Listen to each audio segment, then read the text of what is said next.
Hi friends, welcome to Mera family. ഇതാണ് ഗണപതി നാരങ്ങ. അപ്പോൾ ഈ നാരങ്ങയാണ് നമ്മളിന്ന് അച്ചാറിടാൻ പോകുന്നത്. ഇത് നമുക്ക് രണ്ടായിട്ട് മുറിക്കാം. മുറിച്ചതിന് ശേഷം ഈ കാണുന്ന ഈ വെള്ള ഭാഗം ഉണ്ടല്ലോ, അത് കഴിക്കാനൊക്കെ നല്ല ടേസ്റ്റ് ഉണ്ട്. ചെറുതായിട്ട് മധുരമൊക്കെ ഉണ്ട്. ഇനി നമുക്ക് ഇത് തോലും അതുപോലെ തന്നെ ഈ കുരുകളൊക്കെ കളഞ്ഞിട്ടെടുക്കാം. ഇതുപോലെ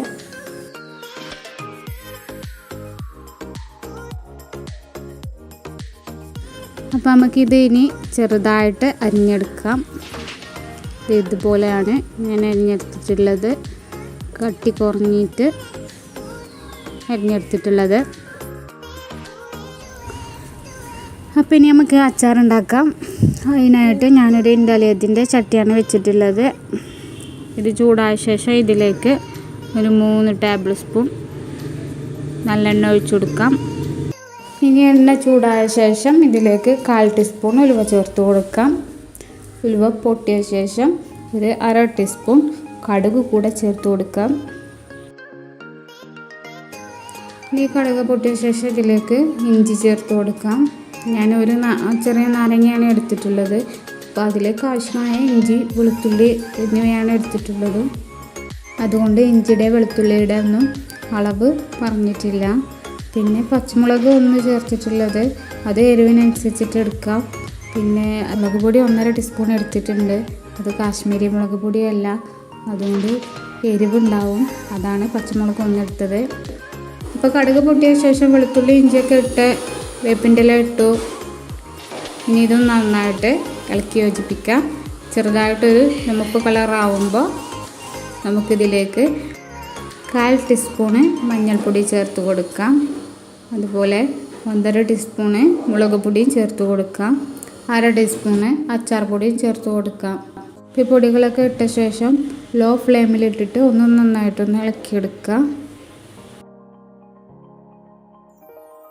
അപ്പോൾ ഈ പൊടികളൊക്കെ ഇട്ട് ഒന്ന് മൂത്ത് വന്ന ശേഷം ഇതിലേക്ക് ആവശ്യത്തിന് ഉപ്പ് ചേർത്ത് കൊടുക്കാം.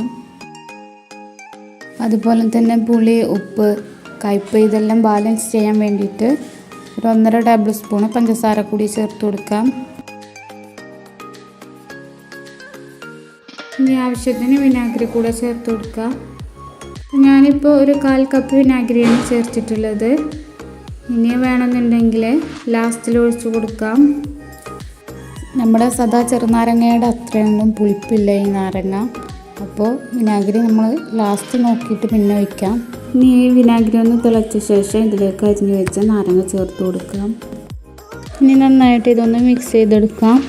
നമ്മളിത് മൂടി വെച്ചിട്ട് വേവിക്കേണ്ട ആവശ്യമില്ല, ഹാഫ് വേവ് ആയാൽ മതി.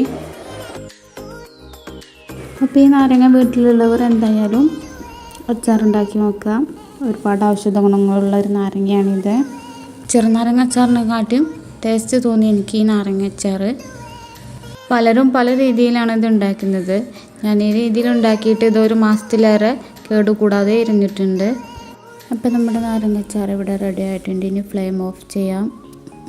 അപ്പോൾ ഫ്ലെയിം ഓഫ് ചെയ്ത ശേഷം ഞാനിതിലേക്ക് പുളി കുറവായതുകൊണ്ട് ഒരു 1.5 ടേബിൾ സ്പൂൺ വിനാഗിരി കൂടെ ചേർത്ത് കൊടുത്തിട്ടുണ്ട്. അപ്പോൾ നമ്മുടെ ഈ നാരങ്ങ അച്ചാർ ഇവിടെ റെഡി ആയിട്ടുണ്ട്. എല്ലാവരും എന്തായാലും ട്രൈ ചെയ്ത് നോക്കുക. ഫീഡ്ബാക്ക് കമൻറ്റിലൂടെ അറിയിക്കുക. വീഡിയോ ഇഷ്ടമായ ലൈക്ക് ചെയ്യുക, ഷെയർ ചെയ്യുക, സബ്സ്ക്രൈബ് ചെയ്യുക. വീണ്ടും ഒരു വീഡിയോ കാണുന്നവരെ bye. Thanks for watching my video.